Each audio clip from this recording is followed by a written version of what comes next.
Hey, what's up mga katatang? For today's vlog,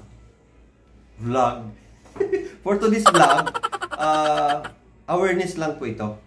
Kasi madalas ako nakaka-encounter ng ganitong mga nagko-comment. Kunwari, nag-comment ka sa isang big time content creator, biglang may magla-like tapos magre-respond sa'yo ng hindi related sa kino-comment mo or hindi related doon sa pinopost ng vlogger. Ito, pakikita ko sa inyo. Ayan. Nag-comment ako sa isang kilalang vlogger, si Kill-Eye. Yan, kung kilala nyo yan, si Idol Kill-Eye. Sabi ko, ang comment ko sa kanya is, congratulations Idol. Bigla may nag-like at may nag-reply or comment sa akin. Ayan o, si Gino Neri. Ewan ko kung robot ito o kung sino man ito. Tigilan nyo mga ganyang gawain nyo. Hindi kayo nakakatulong. Kung tungkol sa ibang matter, ang ano nyo, concern, mabuti pa mag-PM kayo or DM. Huwag yung ganyan kasi nakakahiya doon sa vlogger na kung saan tayo nagko-comment kasi kayo, spammer kayo. Oh. For awareness lang po ito para matigil ang gawain nila. Ayan, nag-reply siya sa akin.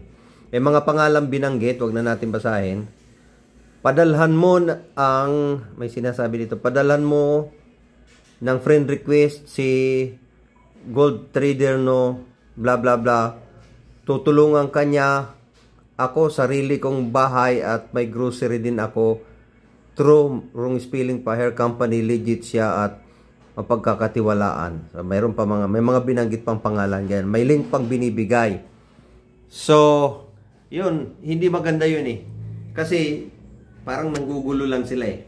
Pero siyempre, bilang vlogger na nagpo-promote tayo ng parang good vibes, nireplyan ko siya. Siyempre, ito nireply ko. Kaya nang bumusga kung okay ba itong nireply ko sa kanya. Ay, reply ko. Sige, sulatan mo sila. At sulatan mo na rin ang sarili mo.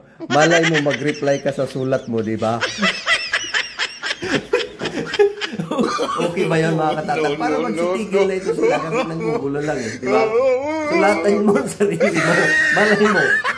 Parang these days, replyan mo ang sarili mo, di ba? Pangalan nito, Gino Neri. Sulatan mo ng sulatan ang sarili mo. Thank you mga katatang.